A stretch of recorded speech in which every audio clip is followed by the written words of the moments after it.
This is booked for drama, where stories burn, hearts break, the tea is always hot and never a part 2.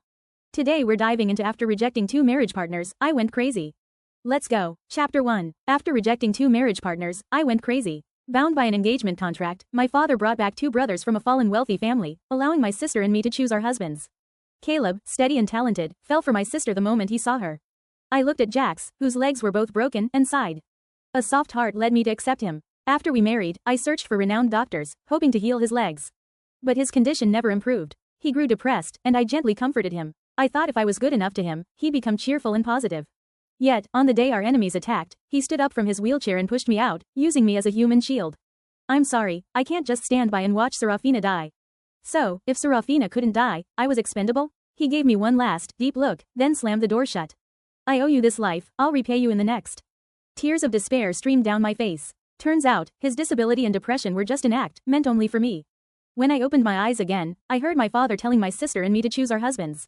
I stared at the people before me, hatred seeping from my very bones. My sister, Serafina, glanced at the steady and talented Caleb, then turned to me, her face full of gentle consideration. My little sister is still young and a bit spoiled. How could I let you marry Jax, who's crippled? I'll choose Jax, it's fine, really. She'd said the exact same thing in my past life. I was so incredibly touched back then, believing she was the best person in the world. To spare her any hardship, I refused. Sister, I'd said, you and Caleb share a deep love.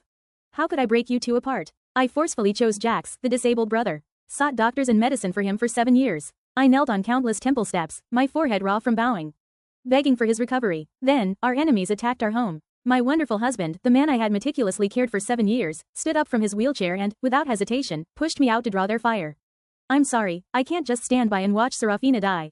He didn't even give me time to react before he slammed the heavy door shut. My sister, on the other hand, had dozens of bodyguards in a secret passage. She just needed to run a few more steps to meet up with Caleb.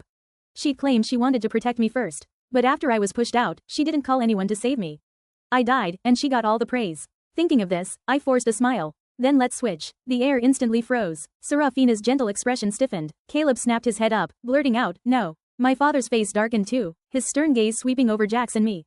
Nonsense. How can your elder sister marry a cripple? A chill pierced my heart, bone deep. So, you knew marrying a cripple was unacceptable. Last life, when I chose Jax, he didn't say that. He said I was sensible, considerate, and a good daughter of the Sterling family. Just then, a clear, cold voice rang out. I am not a cripple. Under everyone's shocked gazes, Jax slowly stood up. His posture was tall and straight, his aura commanding. I stared at him, my blood feeling like ice. He was faking it from the start? So, what were all my sleepless nights searching for doctors and medicine for? What about the good luck charm I begged for him, kneeling on 9,000 steps, bowing at each one? Chapter 2. What about giving up all my shares just to beg father to spare his life? It was all a complete joke. Seeing him like this, I instantly understood. He was reborn. So, his I'll repay you in the next life, from last time? All lies. Even with a second chance, he didn't want to marry me. It didn't matter. I didn't plan on having him either. Mr. Sterling, my business acumen might not be inferior to my elder brother's. Jax's voice was neither servile nor overbearing. In just a few words, he pointed out the Sterling family's current business dilemma, analyzing it even more precisely than Caleb. I can help the Sterling family turn losses into profits within 3 months. My father's shock turned into wild joy. I saw the way Serafina looked at Jax. It changed too, becoming astonishingly bright. She quickly composed herself, walked to Caleb's side, and put on a caring act. Caleb, you'll have to take good care of my sister from now on. Caleb's grim gaze fell on my left prosthetic eye. That was the eye I lost when I took a knife for Serafina. Caleb's eyes filled with disgust. He spoke each word distinctly. Please, Mr. Sterling, cancel this engagement. Grant me my freedom. I'd rather start from scratch outside. My father's face instantly dropped. His stern gaze landed on Caleb. Cancel the engagement? Do you want everyone in the city to mock the Sterling family, to say we're untrustworthy? Caleb frowned, his gaze fixed on my face specifically, on my dull, gray prosthetic eye. His tone was distant. I'm not worthy of Miss Arya. Please, Mr. Sterling, fulfill my request. Serafina immediately stepped forward, her face full of feigned distress, as she chastised him. Caleb, how can you say that? You're hurting my sister's feelings too much. Caleb looked at her, his eyes instantly filling with deep affections. If I cannot be with the one I love, I'd rather never marry. I almost burst out laughing. What a dramatic display of undying love. A flicker of joy passed through Serafina's eyes, quickly replaced by her usual thoughtful expression. Don't be impulsive. Have you forgotten those enemies? They won't spare a struggling man like you. I can't stand by and watch you ruin your life. Caleb was visibly moved, his gaze growing even more fervent. The smile on my lips could no longer be hidden. Well, in that case, why don't both Caleb and Jax become live-in husbands for sister? That way, the engagement isn't broken, and all you, lovers, get what you want. After all, the contract never said sister couldn't have 2 at once. As for who'd be the main husband, and who'd just be a +1, or side piece, well, sister can decide that herself, can't she? Serafina's face flushed crimson. She glared at me, feigning coyness. Sister, what nonsense are you spouting? My father's gaze shifted to me, carrying a hint of scrutiny. You really don't want either of them? I nodded, my voice firm. No. Jax and Caleb looked at me simultaneously. Their eyes held the same contempt, as if saying, if even we don't want you, who possibly would? My father was silent for a moment, then asked, then, who do you want to marry? I want Julian Tomey, the only son of the Thorne family, I declared. The entire room gasped. My father stood up in shock. Are you insane? He's known as the city's most notorious playboy. Fortune tellers even say he won't live past 30. The Thorne family was vast and wealthy, far surpassing our Sterlings. But Julian Tomey was idle and dissolute. 2 years ago, he'd fallen gravely ill, and all doctors said he wouldn't live past 30. Anyone who married him would suffer a living hell. Even with the Tomey family's promise to give their daughter-in-law 20% of the company's shares, no one in high society dared to marry their daughter into the Tomey family. I calmly looked at my father. I cut straight to the chase. Even with the Tomey family's promise to give their daughter-in-law 20% of the company's shares, no one in high society dared to marry their daughter into the Tomey family. I calmly looked at my father. I cut straight to the chase. I'm willing to marry into the Tomey family for the future of the Sterling family. But you must give me 10% of the Sterling family's shares as my dowry. The shrewd glint in my father's eyes sharpened. His reaction was expected. His favoritism had never been for me, so how could he willingly give me shares? I chuckled softly. Dad, my appearance is flawed. If I go to the Thorne family, I'll be without any backing. If you don't give me some leverage, how can I establish myself? Chapter 3. Besides, how many years can Julian Thorne live? Once he's gone, won't everything of the Thorne family eventually belong to the Sterlings? A flicker of calculation passed through his eyes. Finally, he nodded. All right, I agree. After I joined the Thorne family, Julian's parents showed me exceptional regard. They not only personally guided me through the Tomey family's vast business empire but also taught me hands-on. 2 months later, the first project I spearheaded achieved great success, with profits far exceeding expectations. Julian's parents were delighted and hosted a celebration banquet specifically for me. At the banquet, I wore a perfectly tailored gown, becoming the center of attention. Serafina approached with a wine glass, smiling sweetly. Congratulations, little sister, but I must advise you, women shouldn't be too high profile. Men don't like that, she pointedly added, especially women who only achieve a little something by being propped up by others. I swirled the red wine in my glass. Sister is right. Father has propped you up for so many years, yet I haven't seen a single achievement from you. My father, who was talking to someone, heard my words and, for the first time, gave Serafina a cold look. Serafina's eyes instantly welled up. Sister, how can you talk like that? I'm only doing this for your own good. She changed tactics, looking at my eye, feigning worry. Your most important task now is to capture Julian's heart and get pregnant soon. But your eye, it's so unsightly, no wonder your husband doesn't favor you. I knew it. From the beginning, you shouldn't have married into the Tomey family. Staying home would have been better than being thrown out. I stared at Serafina, speaking each word distinctly. Sister, have you forgotten how I lost this eye? That year, when we encountered those thugs, even in that desperate situation, with your leg injured, I never thought of abandoning you. I dragged your hand and ran. And how did you treat me? We were almost free, just a few more steps, but you tripped me, causing me to be caught by them, and my eye was brutally gouged out. Serafina's face instantly turned pale. Unable to retort, she covered her face and pretended to cry. I'm sorry, little sister, I didn't mean to. Cut the act, I interrupted her. Don't think a few tears can hide your malice. Arya Sterling, your words are too much. Caleb, protecting the crying Serafina, angrily rebuked me. Jax was even more direct. He grabbed my wrist, trying to forcefully drag me in front of Serafina. Serafina is always kind, you must be slandering her. Apologize to her now. I kicked him. What are you, some kind of side piece Serafina can't openly acknowledge? Do you even have a right to speak here? Jax looked up at me, stunned. How can you say that about me? Then, his face darkened, and he gritted his teeth. No matter what, you must apologize to Serafina first. With that, he actually tried to kick my shin, intending to force me to kneel before Serafina. Angrily struggled free and ordered the bodyguards behind me. Throw him out. Jax's eyes widened. How dare you kick me out? I sneered, because this is a Tomey family banquet. What right does a nameless side piece like you have to cause a ruckus here? Jax roared in anger but was utterly helpless to resist. A week later. Chapter 4. Jax suddenly burst in, his face full of panic, and grabbed my hand. Come with me quickly. Serafina's in danger. I pulled my hand away, completely unfazed. Arya Sterling, come with me, now. If you don't go, the Blackwood family will kill Serafina. Jax roared at me, his face grim. I don't care how she offended the Blackwoods. What does that have to do with me? I retorted with a cold sneer. Arya Sterling. Jax's face flushed crimson with fury. He gritted his teeth and said, Serafina chose that high-risk, high-return project to surpass you. You're responsible for this. I almost got into trouble with a project, so she kidnapped a competitor, trying to force them out. Tums out, that person was a tough nut to crack. Even more, she was Isabel Blackwood, the heiress of the Blackwood family. Who was out gaining experience? Serafina had tortured her to the brink of death, she was still in the ICU. The Blackwood family wielded immense power, they could make this whole city tremble. They even had their own unofficial detention facility. Anyone who entered that facility usually came out broken or driven mad. None of my business, I said, rolling my eyes, and turned to leave. How is it not your business? Arya Sterling, if you hadn't done so well on your project, if you hadn't flaunted it in front of Serafina, she wouldn't have been provoked into doing this. Jax blocked me, his eyes red as he stared intensely. Now, isn't it your duty to atone for her sins? With that, he reached out and tried to pull me towards a car. Taking advantage of Jax's distraction, I kicked him, seizing the chance to break free. But before I could even catch my breath, I heard footsteps behind me. I turned to see my father approaching Caleb. My father's expression was grim, and Caleb's gaze was terrifyingly cold. My heart sank. I had a bad feeling. Caleb rushed forward without a word, grabbing my arm. Let go of me. I struggled desperately. Jax. Caleb shouted at Jax, who was still clutching his stomach. Jax immediately reacted and ran over to help. Two men I couldn't break free. They pinned me to the ground, tying my hands and feet with ropes. I glared at my father, furious. Dad, what are you doing? My father avoided my gaze, his voice trembling slightly.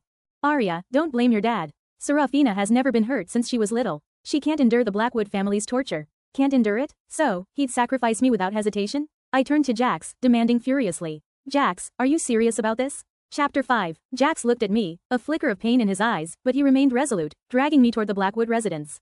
Jax, your attitude towards me hasn't changed one bit. Still just as cruel. Jax looked back at me, his face devoid of surprise. I'm sorry, Arya, sorry? I almost laughed out loud. Jax, your apology is a joke. Push someone to their death, then offer a sorry. I promise, this is the last time. Jax looked at me earnestly. I've already found a loophole in the Blackwood family's private detention facility.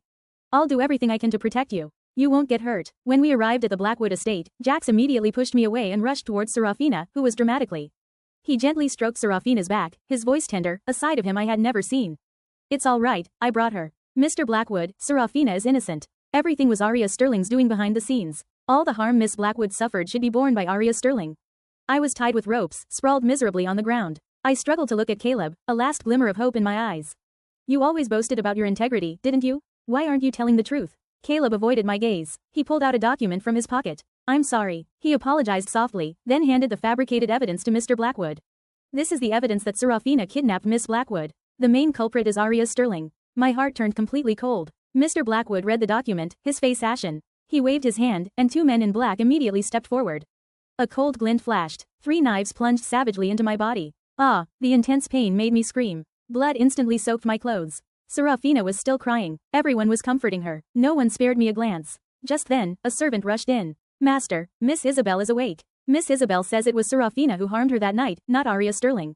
Chapter 6. Mr. Blackwood was enraged. Outrageous. Your Sterling family dares to replace the culprit? I thought I could finally escape this suffering, but my father stepped forward.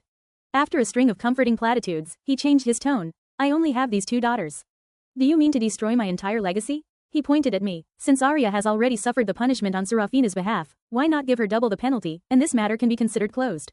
My eyes widened. I stared at him in disbelief. Dad, I'm your biological daughter too. For Serafina's sake, are you truly willing to let me die? He unnaturally averted his gaze. Mr. Blackwood glanced at me, then sneered. Fine. I was dragged to the Blackwood family's private detention facility, my hands and feet chained. Torture implements were laid out before me, one by one. Steel needles pierced under my fingernails, making my entire body tremble with pain.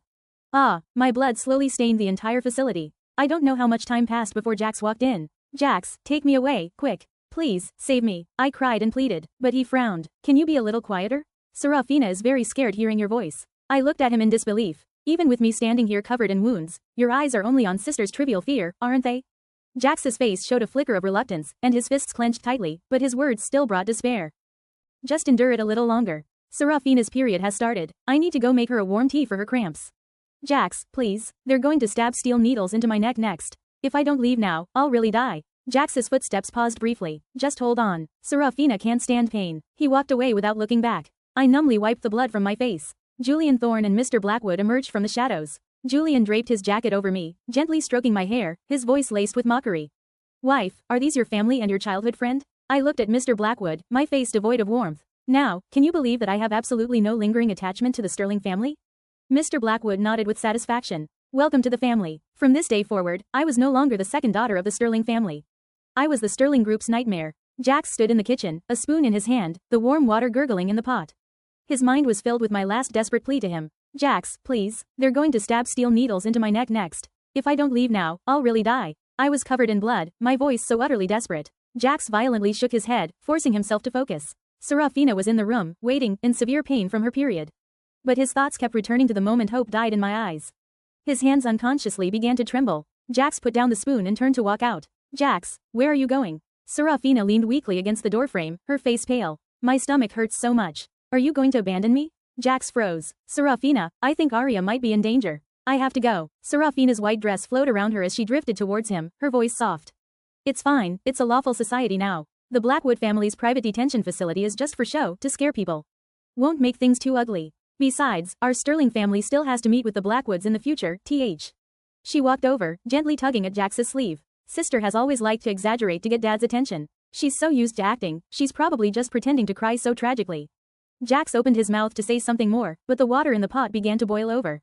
It was time to add the ingredients for her warm tea. Chapter 7. Jax, didn't you say you'd take care of me forever? Serafina's eyes were full of hope and yearning. And didn't we already find the loophole in the facility and bribe the people inside? Arya will be fine. Jax nodded, returning to stir the pot. His phone chimed with a message notification. The Blackwood family had sent a video. Jax clicked on it, and his face instantly turned deathly pale. In the video, I was tied to a torture rack, with 10 long, thick steel needles piercing my neck. Splat. The warm liquid spilled all over the floor. Jax rushed out the door, abandoning everything. Jax. Serafina screamed as the spilled liquid scalded her. But for once, Jax didn't look back. Jax floored the accelerator, the car speeding through the night. His hands gripped the steering wheel, knuckles white. No, Arya won't die. He repeated the words over and over, as if trying to convince himself. The car screeched to a halt at the Blackwood family's gates. Jax stormed out of the car, trying to force his way in. Stop. Several bodyguards blocked him. Get out of my way. I need to get in. Arya can't be dead, you're all lying to me. Jax's eyes were bloodshot, like a mad beast. A bodyguard swung his club, and Jax grunted, blood trickling from the corner of his mouth. He didn't care, continuing to charge forward. Arya, Arya, he screamed my name, his voice tearing. A flurry of fists rained down on. Jax was battered and bruised, but he still tried to push through. Jax. Caleb arrived, grabbing his arm. Are you insane? Let go of me. I need to save Arya. Jax struggled, his eyes filled with bloodshot desperation. Caleb violently shook his shoulders. Snap out of it. Arya has always loved to act, to garner sympathy. Maybe this is just another act. Jax's movements paused, like a man trapped in a cage suddenly seeing the key to the lock, his eyes suddenly brightened.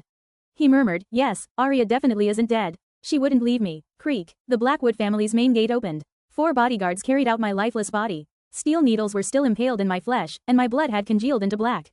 Arya. Jax lunged forward like a madman. He knelt on the ground, his trembling hand reaching for my face. Arya, wake up, it's me, it's Jax. Open your eyes and look at me. His voice choked, large tears streaming down his face. His finger brushed against the steel needles in my neck, and he shivered violently. Jax abruptly stood up, roaring at the bodyguards. How dare you do this to her? This is pure murder. The bodyguards' attitude was arrogant. They sneered, don't you know the Blackwood family's rules? Didn't you see it with your own eyes yesterday? You did nothing when she was alive, but now that she's dead, you're suddenly concerned? Every word was like a knife, stabbing into Jax's heart. He remembered. Yesterday, I cried and begged him to take me away. But he said he had to make Serafina her warm tea for her cramps. It's all my fault. I killed her. Jax knelt beside my body, weeping uncontrollably. Mr. Blackwood walked out from the house, waving his hand. Burn her. Several people stepped forward, about to douse my body with gasoline and light it. No, don't touch her. Jax clung to my body, refusing to let anyone near. I won't let you burn her. Jax shielded me, his eyes filled with grim determination. Several bodyguards rushed forward, forcibly dragging him away. My body was carried to the backyard, and soon after, thick smoke rose. Jax suddenly broke free from the bodyguards and charged towards the flames. The flames licked at his clothes, burning his arms. But it was too late. In the Blackwood family's secret room, the lights were dim. I sat on a chair, my fingers lightly tapping the table. I calmly laid out all the Sterling family's business secrets, one by one. Mr. Blackwood's eyes lit up, and he immediately had someone record everything. With this information, the Blackwood family will soon dominate the new energy car battery market in the A-region triangle. And the Tomey family will successfully acquire the land in the west of the city. I finished my last sentence, leaning back lazily in the chair. Julian wore a mocking expression. You're quite ruthless when it comes to screwing over your own family. I smiled. A family that pushes me towards death's door certainly deserves this treatment. After leaving the Blackwood estate, the car suddenly turned halfway, heading straight up a mountain. Julian stopped the car and pulled open my door. Get out. His voice was cold. He pulled me to the edge of a cliff, where a sheer drop plunged into the abyss below. The night wind howled, whipping my hair around. My parents have had you involved in the Tomey family's business quite a bit lately, haven't they? Julian stood behind me, his voice right next to my ear. I shivered involuntarily. You'd better know your place. We're just business partners. His hand pressed on my shoulder. A slight squeeze, and I'd fall. If you don't get it through your head, I wouldn't mind letting you die again. I looked down at the cliff, my legs so weak I could barely stand. But I forced myself to calm down. Our partnership won't have any unexpected issues. I won't do anything extra. I turned my head to look at him. All I want is the Sterling family's downfall. Julian stared at me for a few seconds, then pulled me back into the car. Time to go home. Dinner has your favorite. Thanks to my precise predictions, the Sterling family's stock prices quickly began to plummet. Serafina was barely capable, unable to withstand such an impact. Almost all the pressure fell on my father. His health was already poor, and now he was struggling with his failing body to handle company matters. But he couldn't stop the Sterling family's downward spiral. I stood in front of the mirror, carefully examining the prosthetic eye Julian had customized for me. Turns out, a prosthetic eye could be this natural and beautiful. Caleb and Jax repeatedly disdained my eye, but it was really just because they disliked me. They would only criticize me, they would never do anything for me. Julian's parents wanted me to attend the Thorn Group's New Year's Eve gala. I looked at Julian, and he gave a slight nod. On the night of the gala, I wore a black velvet gown. Chapter 8. The skirt shimmered under the lights, and the diamond belt at my waist accentuated my perfect curves. As I entered the banquet hall, all eyes were drawn to me. The Sterling family, as the Thorn family's in-laws, naturally had to attend. This time, Jax was by Serafina's side. The Sterling family should have collapsed long ago, but thanks to Jax's reborn memories, he had managed to stabilize the situation. Jax saw me from afar and froze. His eyes first showed shock, then wild joy, and instantly filled with tears. I calmly averted my gaze, as if I hadn't seen him. Halfway through the banquet, I went to a private room to rest. The door suddenly swung open, and Jax rushed in. He immediately grabbed my wrist. "Arya, come with me." Without hesitation, I pulled out the small knife I carried and savagely stabbed the back of his hand. Blood immediately seeped out, and he cried out in pain, releasing his grip. But Jax showed no anger, instead, he seemed even more agitated. "I knew you wouldn't die so easily." He snatched the knife from my hand and tossed it aside. "Come with me, Arya, let's leave this place." I struggled violently, sneering, "Someone like me, with only one eye, isn't that what you hate most? So what are you doing now?" Jax's expression instantly turned remorseful, his voice trembling. "I'm sorry, Arya, it's all my fault. I shouldn't have treated you like that. I shouldn't have let you endure all that pain alone. Get out," I said coldly. "I don't want to see you again." Ignoring my resistance, Jax forcibly pulled me into his embrace. His voice was choked with tears. "After you left, I thought I was going insane from missing you. I realized I had fallen madly in love with you. Now that I see you again, I will never let you go." I pushed him away with all my strength. "I don't love you at all now, and I can't possibly be with you." Jax shook his head, his eyes full of stubbornness. "Impossible, you can't not love me. Even when I was crippled, you were willing to marry me, searching for doctors everywhere, comforting me gently every day. Even kneeling on thousands of steps, one by one, just to make me better. You risked your life for me, how could you not love me?" He reached out to pull me again. I quickly picked up the knife from the floor. The tip of the knife was aimed at his chest. My hand was trembling. "If you force me, only one of us will walk out of here alive today." Jax's gaze became complex. He opened his mouth to speak but swallowed his words. Finally, he just gave me a desolate look and walked away. As soon as Jax left, the door opened again. Julian Tomei walked in. I looked at him in surprise. He didn't say anything, just took the knife from my hand. "When you're in danger, hold the knife in reverse." Julian held my wrist, teaching me hand in hand. "Like this, you'll have enough force." His palm was warm, completely enveloping my hand. I was about to nod, but then I felt a chill at my neck. The blade rested against my skin, and Julian's voice whispered in my ear. "Arya Sterling, if you still harbor old feelings and dare to betray me." My heart skipped a beat. "I absolutely won't." "Good, let's go back. The banquet's almost over." Julian tidied my slightly disheveled hair, his movements as gentle as if he were handling fragile porcelain. I touched my neck, the coldness of the blade still lingered there. After making my public appearance, I no longer hid. Everyone knew the Sterling family's decline had a lot to do with me, but they also knew what the Sterling family had done to me. Most people thought it was the Sterling family's just desserts. My father and sister took turns cursing me at the Thorn family's gatos. I ignored them. No matter how fiercely they cursed, it wouldn't change the fact that the Sterling family was on the verge of bankruptcy. A month later, I went on a business trip out of town. City, it was surrounded by several black sedans. As soon as my car left the city, my driver was dragged out of the car. Jax got out of one of the cars and directly pulled open my car door. "Come with me." Chapter 9. Before I could resist, he forcibly dragged me into his car. The car drove up the mountain. I recognized the road, it led to 1,000 steps. The car stopped, and Jax pulled me out. The sun was setting, and the stone steps stretched into the distance, bathed in light and shadow. "Arya, I know begging for your forgiveness is hard." Jax knelt at the foot of the steps, his voice trembling. "So now, before your eyes, I will atone for my sins, step by step. One step, one head bow, up these 1,000 steps, just for you to look at me again." But I just laughed. No need to climb the steps. My voice was soft, but every word was clear. Just collapse the Sterling Group, and then pay with your life for what you did to me of the past life. Jax looked at me in shock, his eyes filled with disbelief. My smile widened, and I looked at him mockingly. "You truly haven't changed at all. No matter how many times you're reborn, you're still the same. You only know how to talk." I stated directly, "Even if you don't agree, under the siege of the Blackwood and Tomei families, the Sterling Group won't last another 2 weeks." Jax's face instantly turned ashen. I agree. His voice sounded like it was squeezed from deep within his chest. A few days later, I received news of the Sterling Group's bankruptcy. I raised an eyebrow. Now, I just had to wait for Jax's death. But unexpectedly, Jax kidnapped me. I was tied up in an abandoned warehouse. Jax's hair was disheveled as he paced back and forth in front of me, his eyes wild with madness.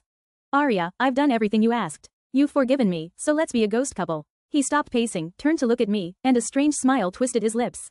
Together, for all eternity. I looked at his distorted expression, a chill running through me. This man was truly insane. I tried to keep my voice calm, trying to reason with him. Calm down. Maybe there are other options for us. Jax tied us together with steel wire. Don't try to buy time. Your father and sister don't care about you at all. As for Julian, now that the Sterling Group has fallen, his goal is achieved, and you're useless to him. He won't come to save you. This sentence struck my deepest fear. I wanted to retort, but I opened my mouth and no sound came out.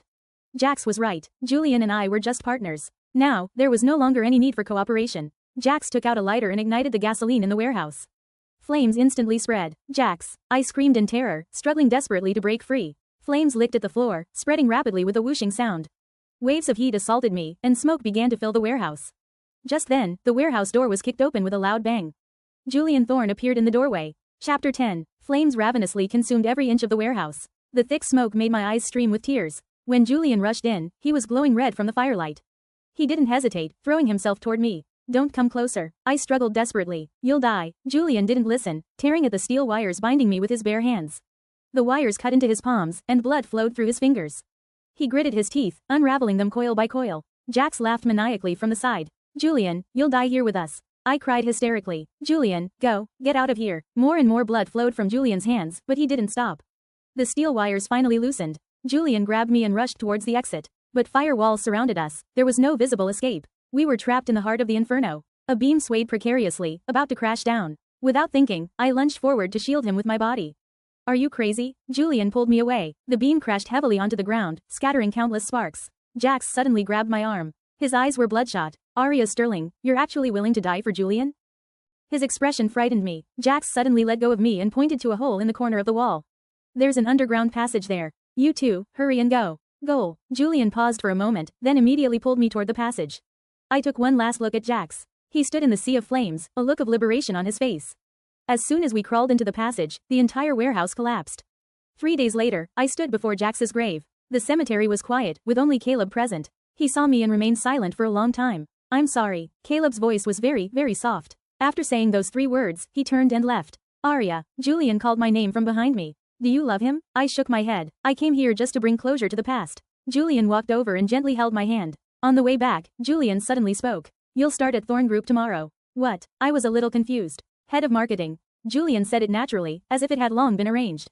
Several months passed. Julian's parents were overjoyed to hear the news. This is wonderful. We'll have grandchildren soon. Mrs. Tomey held my hand, her eyes crinkling with laughter. My face instantly flushed. Mom, don't say such things. But Julian took my hand, intertwining our fingers. Mrs. Tomey held my hand, her eyes crinkling with laughter. My face instantly flushed. Mom, don't say such things. But Julian took my hand, intertwining our fingers. From now on, it's all up to you. He whispered in my ear. I playfully punched his arm, feeling shy. But my heart felt warm, as if it were melting. The end. And that's a wrap on today's reading here at Booked for Drama.